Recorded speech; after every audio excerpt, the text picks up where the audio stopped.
നമസ്കാരം സുഹൃത്തുക്കളെ, പുതിയൊരു വീഡിയോയിലേക്ക് ഏവർക്കും സ്വാഗതം.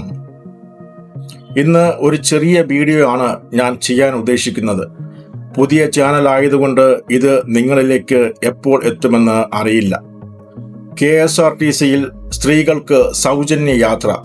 ഇപ്പോൾ ഇത് മാത്രമാണ് ചാനലുകൾ ഹൈലൈറ്റ് ചെയ്ത് സംരക്ഷണം ചെയ്യുന്നത്. ജൂൺ 15 മുതൽ നടപ്പിലാക്കുമെന്ന് മുഖ്യമന്ത്രി ശ്രീ VD സതീശൻ ഇന്ന് പ്രഖ്യാപിച്ചു. നല്ല കാര്യം, നല്ല തീരുമാനം, നടപ്പിലാക്കട്ടെ. ഇനി അത് നടപ്പിലാക്കാൻ കഴിഞ്ഞാലും ഇല്ലെങ്കിലും ഞാൻ പറയാൻ ഉദ്ദേശിച്ച കാര്യം ഇതല്ല.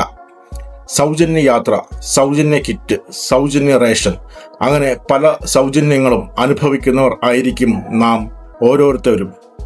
ഒരു ഗവൺമെന്റിന് എങ്ങനെയാണ് എന്തെങ്കിലും സൗജന്യമായി കൊടുക്കാൻ കഴിയുക? ഏത് സർക്കാരായാലും അവർക്ക് ജനങ്ങൾക്ക് സൗജന്യമായി ഒന്നും തന്നെ കൊടുക്കാൻ കഴിയുകയില്ല. പരിശോധിക്കാം. സൗജന്യം എന്ന് സർക്കാരുകൾ പറയുന്ന സൗജന്യങ്ങൾ ശരിക്കും സൗജന്യങ്ങളാണ്.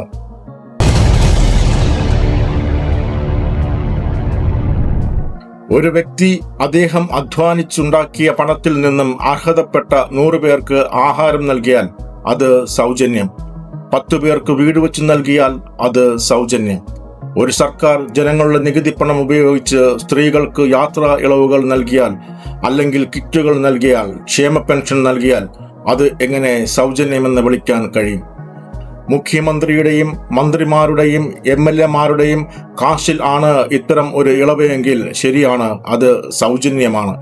പക്ഷേ ഇവിടെ ഉപയോഗിക്കുന്ന പണം ഞാനും നിങ്ങളും ഉൾപ്പെടെ ജനങ്ങളിൽ നിന്നും ടാക്സായും മറ്റും പിരിക്കുന്ന ഖജനാവിലെ പണമാണ്. ഇനി അടുത്ത വിയോജിപ്പ് എന്താണെന്ന് വെച്ചാൽ, സ്ത്രീ പുരുഷ സമത്വം അല്ലെങ്കിൽ തുല്യത നിയമമായുള്ള ഒരു രാജ്യത്ത് സ്ത്രീകൾക്ക് മാത്രം ഒരു ഇളവ്. സൗജന്യം എന്ന വാക്ക് ഉപയോഗിച്ച് ഞാൻ സ്ത്രീകളെ അപമാനിക്കുവാൻ ഉദ്ദേശിക്കുന്നില്ല. ഒരു ബസ്സിൽ കയറിയാൽ സ്വന്തം കാശ് മുടക്കി മാന്യമായി ടിക്കറ്റൊക്കെ എടുത്ത് ബസ്സിൽ സഞ്ചരിക്കുവാനുള്ള കെൽപ്പൊക്കെ ഇപ്പോൾ സ്ത്രീകൾക്കുണ്ട്. സൗജന്യം എന്ന് പറഞ്ഞ് സ്ത്രീകളുടെ സ്വാഭിമാനത്തെ കളിയാക്കുവാൻ ഞാൻ ആളുമല്ല. എന്തുകൊണ്ടാണ് പുരുഷന്മാരെ മാറ്റി നിർത്തി ഇത്തരം ഒരു തീരുമാനം? പുരുഷന്മാർ ഈ നാട്ടിലെ പൗരന്മാരല്ലേ? എന്താ അവർ ടാക്സ് അടയ്ക്കുന്നില്ലേ?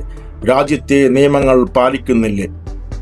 ഒന്നുകിൽ നിലവിലെ KSRTC ടിക്കറ്റ് നിരക്ക് പകുതിയായി അല്ലെങ്കിൽ 60-70% കുറയ്ക്കും എന്ന് പ്രഖ്യാപിക്കണമായിരുന്നു. അപ്പോൾ പുരുഷനും സ്ത്രീക്കും ഒരേ ആനുകൂല്യം ലഭിക്കുമായിരുന്നു.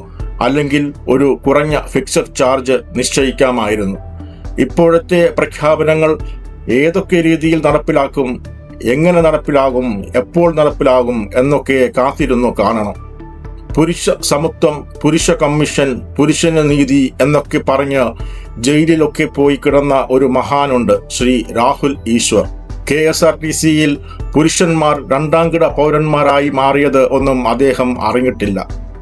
നിയുക്ത മുഖ്യമന്ത്രി VD സതീശനെയും മുസ്ലിം ലീഗ് നേതാക്കളെയും പുകഴ്ത്തി വീഡിയോകൾ ചെയ്യുന്ന തിരക്കിലാണ് രാഹുൽ ഈശ്വർ. എന്തായാലും പുരുഷന്മാർക്ക് നിങ്ങളുടെ സൗജന്യമൊന്നും വേണ്ട. അവർ മാന്യമായി ടിക്കറ്റ് എടുത്ത് പോയിക്കൊള്ളും. സമരമൊന്നും ഉണ്ടാകില്ല. കാരണം പുരുഷന്മാർക്ക് വേണ്ടി സമരം ചെയ്ത് ജയിലിൽ ഉപവാസം കിടക്കേണ്ട രാഹുൽ ഈശ്വർ ഈ കാര്യമൊന്നും അറിഞ്ഞ മട്ടില്ല.